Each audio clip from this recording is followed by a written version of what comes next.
This is Broken Hill.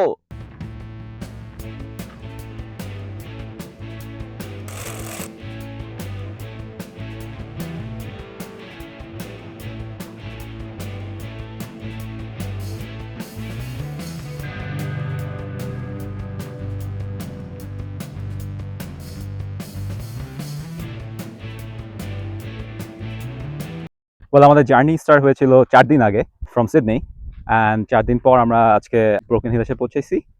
So এর মাঝখানে আমরা ছিলাম 3টা ডিফারেন্ট জায়গাতে। তার মধ্যে একটা জায়গা ছিল যেটা অস্ট্রেলিয়ার সবচেয়ে অদ্ভুত ল্যান্ডস্কেপের মধ্যে একটা, অ্যান্ড আরও কিছু স্মল টাউনে আমরা ছিলাম। So keep watching the video, you'll get to see all this beautiful places of outback Australia. আমাদের জার্নির প্রথম রাতটা ওয়াগা ওয়াগা থাকার পর পরদিন আমরা মাঙ্গো ন্যাশনাল পার্কের উদ্দেশ্যে যাত্রা শুরু করি। আমরা এখন আসছি একটা স্মল টাউন, এটা ওয়াগা থেকে অলমোস্ট 2 আওয়ার্স 3 আওয়ার্স ছিল। এই জায়গাটার নাম হচ্ছে হেইজ। আর আমরা এখন যে জায়গাটাতে আছি এটাকে বলে হচ্ছে sunset viewing point. But obviously আমরা দুপুরবেলা আসছি, সানসেট দেখতে পাচ্ছি না, but still the view is amazing. Come check it out.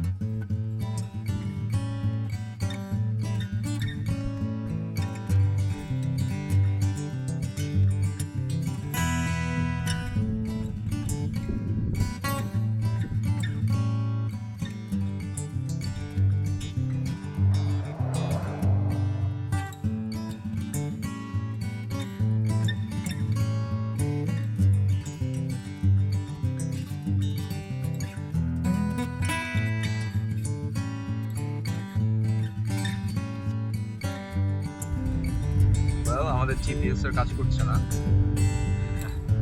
We're in the middle of nowhere.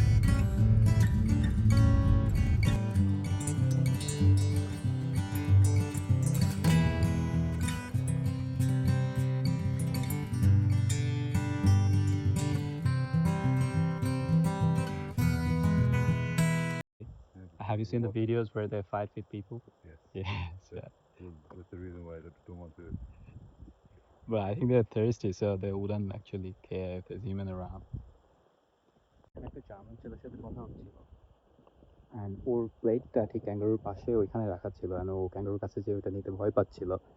তো পরে আমি যে ওই প্লেটটা এনে দিছি, হি ওয়াজ ভেরি থ্যাঙ্কফুল।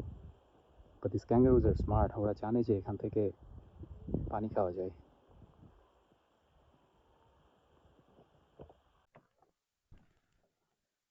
আমরা এখন যাচ্ছি wall of China, mango national পার্কের মধ্যে। আমরা যেই প্যাকেজটা নিয়েছি এটাতে 2 ঘন্টার একটা লুপ, এবং we are going towards the wall of China. হ্যাঁ, এটা শেষ হবে এই কর্নারটাতে, ওইখান থেকে আমরা সানসেটটা দেখব।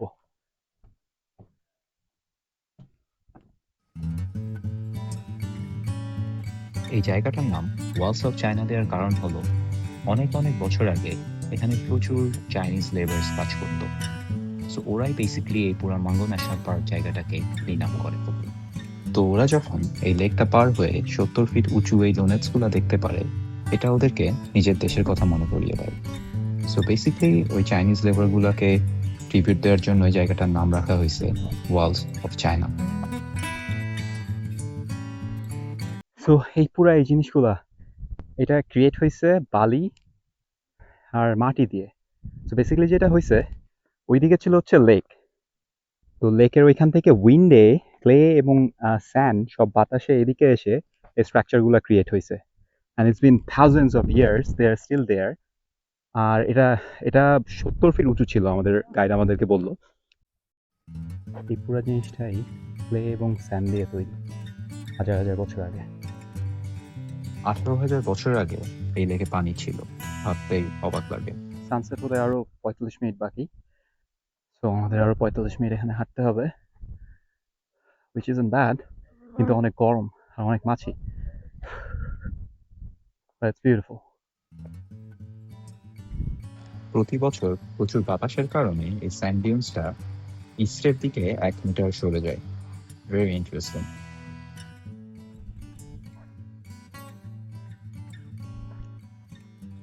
তো এখানে ড্রোন অ্যালাউড না, তো আমি আমার ড্রোনটা ইউজ করতে পারছি না। That is sad. কিন্তু আমাদের গাইড আমাকে বলছে যে যদি আরেকটা পার্টি না থাকতো তাহলে he might have just let me fly it, but এটা unfortunately হচ্ছে না. But look at this beautiful view in front of you.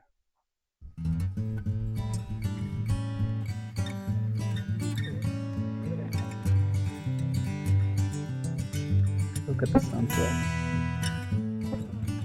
এটা আমার দেখা one of the best sunsets.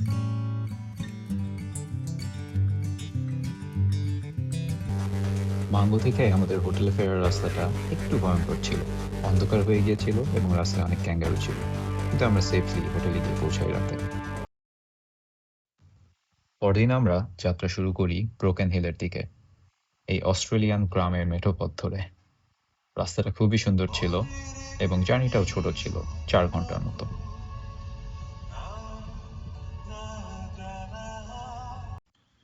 এখানে আমার মাইক্রোফোন কাজ করছিল না, সো আমি ভয়েস ওভার দিচ্ছি।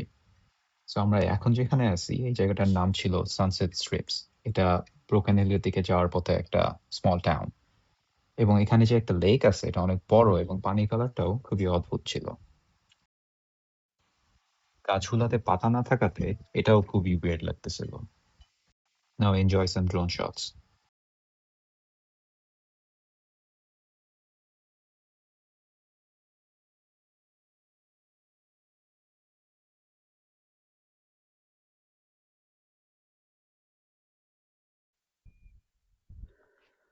So অনেক গরম আজকে, এখন I think it's close to 40 degrees, আর এখন বাজে হচ্ছে গিয়ে দুপুর 1:30.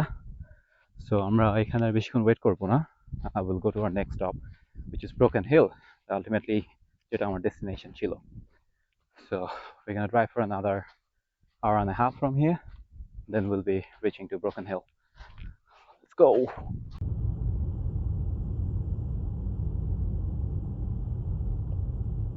Broken Hill অস্ট্রেলিয়ার মাইনিং টাউনগুলোর মধ্যে this is one of the biggest one, আর সবচেয়ে ফেমাস গুলোর মধ্যে একটা. 1883-তে উইলিয়ামস রাফট নামে একজন, সে ফার্স্ট এখানে যে লিড, জিঙ্ক এবং সিলভার পাওয়া যায় এটা সে আবিষ্কার করে. সে ফার্স্টে ভেবেছিল এটা হচ্ছে টিন, কিন্তু পরে সে বুঝে যে না, it's a deposit of zinc, lead and silver. So এরপর থেকে একটা হিউজ রাশ এখানে শুরু হয়, মানুষজন এখানে আসা শুরু করে, এবং ইটস বিন 130 years এখনো মানুষজন এখানে আসে মাইনিং এর জন্য. এবং ইভেন ইন 2026 এখনো অস্ট্রেলিয়ার one of the biggest mining town হচ্ছে এটা, যেখানে অ্যাক্টিভ মাইনিং হচ্ছে.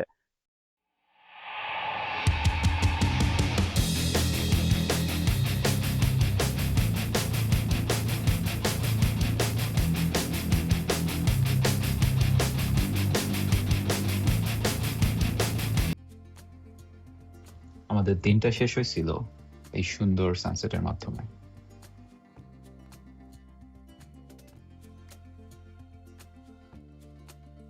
পরদিন আমরা সিডনির উদ্দেশ্যে রওনা দেই।